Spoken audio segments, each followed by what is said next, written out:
एक ऐसे नौकर की जिसका अफेयर एक राजा की पत्नी से हो जाता है। और यह बात जब उस राजा को पता चलती है तो नौकर को अपनी जान बचाने के लिए पहचान बदलकर चर्च में जाकर काम करना पड़ता है।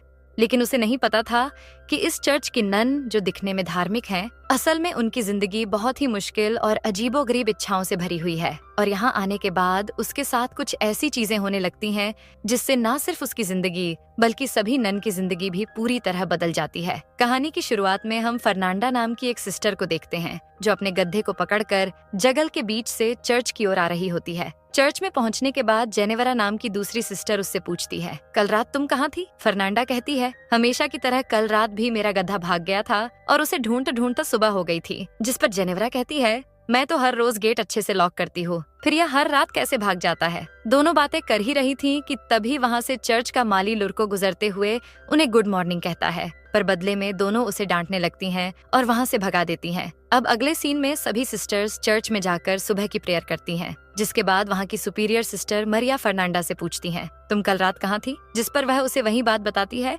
जिस पर सिस्टर मरिया कुछ नहीं कहती। असल में गड्ढे के बार बार भागने की वजह कुछ और ही होती है, जो हम आगे पता चलेगा। अब सीन एलेसेंड्रा नाम की नन पर शिफ्ट होता है, जो कमरे में बैठकर सिलाई कर रही होती है। वो बहुत उदास थी क्योंकि वो चर्च में नहीं रहना चाहती थी और बाहर जाकर अपनी जिंदगी खुद की मर्जी से जीना चाहती थी। दूसरी ओर सिस्टर जेनेवरा को देखते हैं जो सिस्टर मरिया के साथ कुछ बातें कर रही होती है। तभी एक किताब में उसे एक तस्वीर नजर आती है जिसमें कुछ अजीब विधि के बारे में लिखा था। ये देखकर उसे थोड़ी हैरानी होती है और कुछ लाइनें पढ़कर वो किताब रख देती है। वहीं सिस्टर एलेसेंड्रा के फादर उससे मिलने आते हैं और दोनों बातचीत करने लगते हैं। उसके फादर कहते हैं, मैं तुम्हारे लिए एक अच्छा लड़का ढूंढ रहा हूँ, पर प्रॉब्लम ये है कि जो भी अच्छा लड़का मिलता है वो बहुत ज्यादा दहेज मांगने लगता है। इस पर एलेसेंड्रा कहती है, अगर आप चर्च में डोनेशन देना थोड़ा कम कर दें तो शायद दहेज के पैसों का इंतजाम हो जाएगा। पर उसके फादर कहते हैं, ये करना ठीक नहीं रहेगा, तुम चिंता मत करो और अपने करियर पर ध्यान दो। शादी हो या ना हो, पर तुम एक बेहतरीन तरीके से जिंदगी जी सकोगी।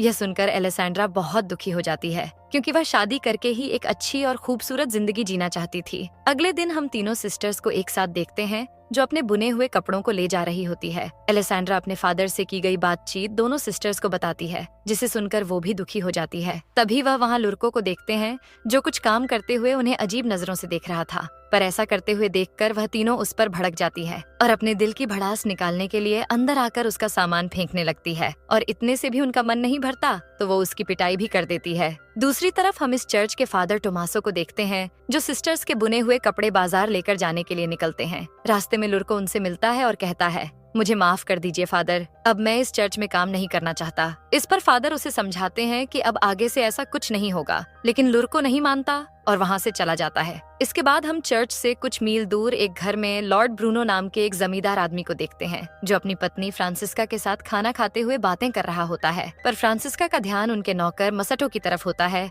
और मस्टो भी अपनी मालकिन को देख रहा होता है। दोनों को देखकर ऐसा लग रहा था कि उनके बीच कोई चक्कर है। फिर रात होते ही हम देखते हैं कि फ्रांसिस्का और मस्टो बिस्तर में एक राउंड खत्म कर चुके हैं। फ्रांसिस्का कहती है, मेरा पति मुझे खुश नहीं कर पाता, बस अपनी शानो शौकत की बातें करता रहता है। इसके बाद दोनों दूसरे राउंड के लिए तैयार होने लगते हैं। तभी कमरे में ब्रूनो के आने की आवाज सुनकर मस्टो खिड़की से कूदकर भागने की कोशिश करता है, लेकिन ब्रूनो आकर उसको पीछे से देख लेता है और उसका पीछा करते हुए सभी नौकरों के घर में चला जाता है। मगर मस्टो पहले पहुंचकर सोने का नाटक करने लगता है। इसके बाद ब्रूनो सभी नौकरों को चेक करने लगता है कि किसकी हार्ट बीट तेज है, और चेक करते हुए जब मस्टो के पास आता है तो उसे शक हो जाता है कि यही वही नौकर है। पर अंधेरा होने की वजह से वह उसे पहचान नहीं पाता, इसलिए उसके कुछ बाल काट लेता है ताकि सुबह होने पर उसे पता चल जाए कि इस तरह के हिमाकत करने वाला असल में कौन था। पर ब्रूनो के जाते ही मस्टो उठकर अपने सभी साथियों के बाल थोड़ा थोड़ा काट देता है। सुबह होते ही ब्रूनो सभी नौकरों को लाइन में खड़ा करता है और एक एक करके चेक करने लगता है, लेकिन सभी के बाल थोड़े थोड़े कटे हुए होते हैं, जिससे वह समझ नहीं पाता कि वह आदमी कौन था। फिर भी वह समझ जाता है कि जो भी है वह बहुत होशियार है। फिर सबको धमकी देते हुए कहता है कि मैं जिसे ढूंढ रहा हूँ, अगर मैंने उसे पकड़ लिया तो उसका काम तमाम समझो। फिर वह सभी नौकरों के बाल कटवाकर छोटे करवा देता है। अब अगले दिन जब फ्रांसिस्का और ब्रूनो खाना खाने बैठते हैं तो ब्रूनो अपनी वाइफ को वार्निंग देते हुए कहता है कि तुमने जो भी किया ठीक नहीं किया। मैं जानता हूँ कि तुम भी इन सब में शामिल हो। अगर वह नौकर एक बार मुझे मिल गया तो मैं उसके साथ साथ तुम्हें भी खत्म कर दूंगा। लेकिन फ्रांसिस्का ब्रूनो से बिल्कुल भी नहीं डरती और कहती है कि तुम ऐसा कुछ भी नहीं कर पाओगे। इसी बीच ब्रूनो अपनी वाइफ और मसेटो को इशार करते हुए देखकर समझ जाता है कि वह नौकर मसेटो ही है। फिर आगे हम मसेटो को काम करते हुए देखते हैं और वहाँ फ्रांसिस्का भी होती है जो मसेटो के पास आती है और उसके साथ जबरदस्ती भूकंप लाने की कोशिश करने लगती है। लेकिन इस बार दूर से ब्रूनो उन्हें देख लेता है और गुस्से में आकर अपने आदमियों से कहता है, मसेटो को पकड़ के मेरे पास ले आओ। मसेटो ने भी देख लिया था कि ब्रूनो ने सब कुछ देख लिया है, इसलिए वो अपनी जान बचाने के लिए वहाँ से भागना शुरू कर देता है और ब्रूनो के आदमी भी उसके पीछे पड़ जाते हैं, लेकिन वो उसे पकड़ नहीं पाते। जंगल से होते हुए भागते भागते बहुत दूर जाने के बाद मसेटो फादर टोमासो को देखता है। फादर ने बाजार जाने के रास्ते में थोड़ा वाइन पी लिया था और नशे की वजह से उनकी गाड़ी उलट गई थी और सारे कपड़े भी नदी में बह रहे थे।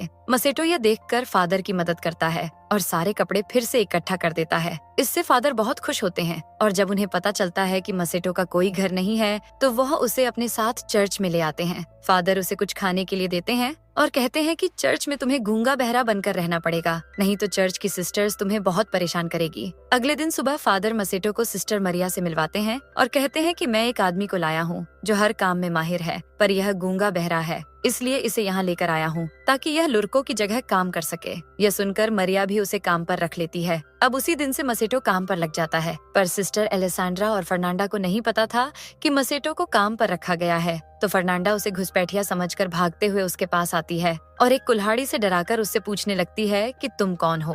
तभी सिस्टर एलेसांड्रा मरिया को लेकर आती है और मरिया आकर उन्हें बताती है कि यह उनका नया माली है जिसका नाम मसेटो है और यह गूंगा बहरा है। फिर मरिया की बात सुनकर फर्नांडा उसे छोड़ देती है। इसके बाद हम सिस्टर मरिया और एलेसांड्रा को देखते हैं, जहाँ मरिया बताती है कि तुम सिस्टर्स ने मिलकर जो कपड़े बुने थे वह फादर से बाजार जाते समय लुटेरों ने जबरदस्ती छीन लिए। मुझे अफसोस है कि तुम लोगों की मेहनत बेकार चली गई, पर अब से कपड़े बुनने के काम को बढ़ाने के लिए हम कुछ और लोगों को भी ले आएंगे ताकि कम समय में ज्यादा कपड़े बनाए जा सकें। इसके बाद एलेसांड्रा को वायोला नाम की एक बूढ़ी नन के साथ कपड़े बनाने के काम करते हुए देखते हैं, पर इस दौरान उससे कपड़े बनाने की फ्रेम टूट जाती है तो उसे ठीक करवाने के लिए वह मसेटो के पास जाने लगती है। पर तभी सिस्टर जेनेवरा एलेसांड्रा को जाते हुए देख लेती है और छिपकर उस पर नजर रखने लगती है। एलेसांड्रा मसेटो से वो फ्रेम ठीक करने के लिए कहती है जिसे मस्टो ठीक करने लगता है, लेकिन एलेसांड्रा यहाँ अपने दिल की भड़ास निकालने लगती है कि वह यहाँ नहीं रहना चाहती और न ही सिलाई का काम करना चाहती है। वो यहाँ से बाहर निकलकर अपनी जिंदगी को अच्छे से जीना चाहती है, पर यह सुनते हुए भी मसेटो कोई एक्सप्रेशन नहीं देता क्योंकि वह सभी के सामने गूंगा बहरा बना हुआ है। एलेसांड्रा भी यह जानती थी कि मसेटो कुछ नहीं सुन पाएगा और ना ही किसी से कुछ कह पाएगा। इसके बाद रात के समय मसेटो के कमरे में फादर आते हैं और उससे पूछते हैं आज का दिन कैसा गया, क्योंकि यहाँ की सिस्टर्स थोड़ी झगड़ालू हैं जिससे काम करना थोड़ा मुश्किल हो सकता है। पर मसेटो कहता है कि हाँ, कुछ सिस्टर्स सच में काफी झगड़ालू हैं, लेकिन मैं अपना काम संभाल लूंगा। फादर कहते हैं कि चिंता मत करो, वो तुम्हें नुकसान नहीं पहुंचाएंगे, पर कुछ भी हो मुझे बताते रहना और उनके सामने गूंगा बहरा बने रहना जिससे वह तुमसे ज्यादा उलझे नहीं। वहीं फर्नांडा अपने कमरे में कुछ पढ़ रही होती है, तभी उसकी खिड़की में कोई पत्थर फेंकता है तो वह खिड़की खोलकर देखती है कि उसकी बचपन की फ्रेंड मार्ता उससे मिलने आई है। इसके बाद दोनों एलेसांड्रा के कमरे में जाती हैं और तीनों मिलकर वाइन पीने लगती हैं। कुछ देर में वहाँ सिस्टर जेनेवरा भी आ जाती है और सभी मिलकर मजे करने लगते हैं। फिर ड्रिंक करते हुए वह रोमांटिक बातें भी करने लगती हैं। मार्ता उन्हें लड़कों के बारे में कई सारी बातें बताने लगती है कि एक जड़ी बूटी है जिसे एक खास तरीके से इस्तेमाल करके लड़कों को अट्रैक्ट किया जा सकता है, और यह सब सुनते हुए बाकी तीनों भी बहुत मजे लेती हैं। अगले दिन मसेटो जब काम कर रहा होता है तब एलेसांड्रा वहाँ आती है और मसेटो से कहती है मैंने तुम्हारे लिए यह रुमाल बनाया है। फिर वह रुमाल से मसेट के पसीने पहुँचने लगती है और पास बैठकर उससे बातें करने लगती है। दरअसल पिछली रात मार्ता की रोमांटिक बातों को सुनने के बाद उसके मन में नौटी ख्यालात आ गए थे, इसलिए वह बात करते करते अचानक उसे किस कर लेती है, जिससे मसेटो भी इस चांस को बिना गवाए वहीं पर उसके साथ भूकंप के मजे लेने लगता है। लेकिन तभी चर्च की घंटी बजने से मसेटो घबरा जाता है और एलेसांड्रा भी जल्दी से खुद को संभालकर चर्च में प्रेयर करने चली जाती है। लेकिन प्रेयर करते समय फर्नांडा एलेसांड्रा के स्कार्फ और नाखून में मिट्टी लगी हुई नोटिस करती है। अगले सीन में जेनेवरा और फर्नांडा कपड़े धो रही होती हैं। तभी वहाँ एलेसांड्रा आती है जो बहुत खुश नजर आ रही थी। वो उनसे कहती है कल रात बहुत मजा आया। फर्नांडा पूछती है तुम यहाँ क्या कर रही हो और तुम्हारे कपड़े इतने गंदे कैसे हो गए, जिस पर वह कहती है कि मैं उस नए माली के साथ उसके कामों में हाथ बढ़ा रही थी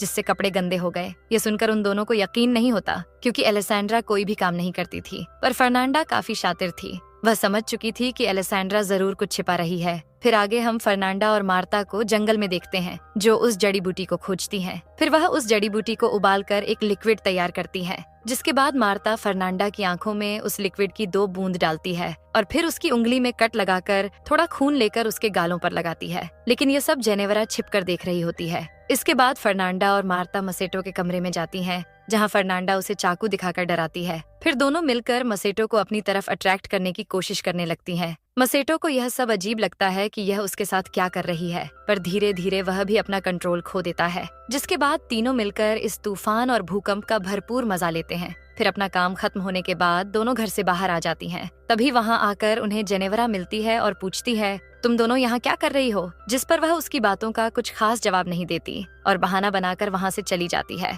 लेकिन जेनेवरा समझ जाती है कि वो उससे कुछ छिपा रही है। अगली सुबह हेड फादर बिशप चर्च घूमने आते हैं, तो फादर टोमासो और मरिया उनका स्वागत करते हैं। दूसरी तरफ मसेटो एलेसेंड्रा के कमरे में जाता है और दोनों फिर से एक बार तूफान और भूकंप के मजे लेने लगते हैं। पर इसी बीच सिस्टर वायोला कमरे में आ जाती है, जिसे वह पहले नोटिस नहीं कर पाते। लेकिन अचानक मसेटो उसे देखकर बोल पड़ता है, जिससे एलेसेंड्रा चौंक जाती है। पर वायोला के आ जाने से दोनों घबरा जाते हैं और एलेसेंड्रा खुद को ठीक करते हुए वायोला की मदद करने लगती है और मसेटो बिस्तर के नीचे छिप जाता है। उनका लक अच्छा था, क्योंकि सिस्टर वायोला सुन नहीं सकती थी, इसलिए वो उनकी हरकतें नहीं समझ पाती। बाद में मसेटो बिना कोई भी आवाज किए खिड़की से निकल जाता है। अगले दिन जेनेवरा मसेटो को आराम करते हुए देखती है और उसे अट्रैक्ट करने के लिए वह जड़ी बूटी बनाने लगती है, लेकिन वो इसे आंखों में डालने के बजाय पी लेती है। फिर वह अपने हाथ से खून निकालकर गालों पर लगा लेती है। वहीं एलेसेंड्रा मसेटो के कमरे में आती है और उससे पूछती है कि उसने झूठ क्यों बोला कि वो गूंगा है। इतने में जेनेवरा के आने की आवाज सुनकर एलेसेंड्रा एक कोने में जाकर छिप जाती है और मसेटो सोने का नाटक करने लगता है।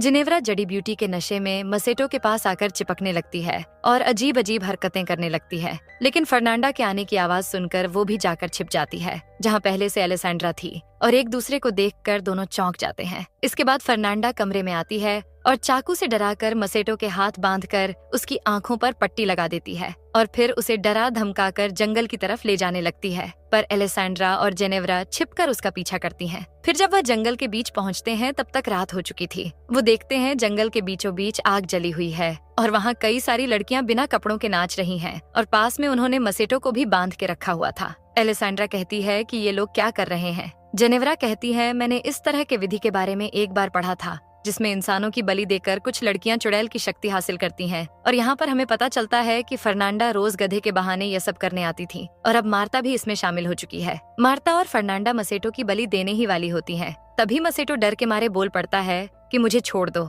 यह सुनकर उन्हें भी पता चल जाता है कि मसेटो गूंगा बहरा नहीं है। वही नशे की हालत में जेनेवरा भी कपड़े उतार कर उन लड़कियों के साथ नाचना शुरू कर देती है और यह देखकर सभी लड़कियां भागने लगती हैं और मार्ता जाकर जेनेवरा से झगड़ने लगती है कि वह यहाँ क्यों आई है। इसी बीच फर्नांडा मसेटो की बलि देने वाली होती है। तभी एलेसेंड्रा वहाँ पहुंचकर फर्नांडा से चाकू छीन लेती है और मसेटो को बचा लेती है। वहीं जेनेवरा और मार्ता के हाथापाई में जेनेवरा मार्ता को डंडे से मारकर बेहोश कर देती है। फिर उसके कपड़े पहनकर वह गड्ढे को लेकर चर्च की तरफ भाग आती है। चर्च पहुंचकर वो चिल्लाने लगती है कि फर्नांडा एक चुड़ैल है और यह सब आवाज सुनकर फादर बिशप बाहर आते हैं, तो जेनेवरा आकर उन्हें बताने लगती हैं कि फर्नांडा एक चुड़ैल है। इतने में फर्नांडा, एलेसेंड्रा और मसेटो भी वहां पहुंच जाते हैं। एलेसेंड्रा फादर से कहती है, ये झूठ बोल रही है और आज इसने वह जड़ी बूटी लिया और नशे की हालत में बकवास कर रही है। पर जेनेवरा कहती है, नहीं, मैं झूठ नहीं बोल रही हूँ, ये सब एक साथ मिले हुए हैं और यह दोनों इस माली के साथ इंटीमेट भी हो चुकी हैं। यह सुनकर फादर बिशप मरिया को बुलाकर बाहर लाते हैं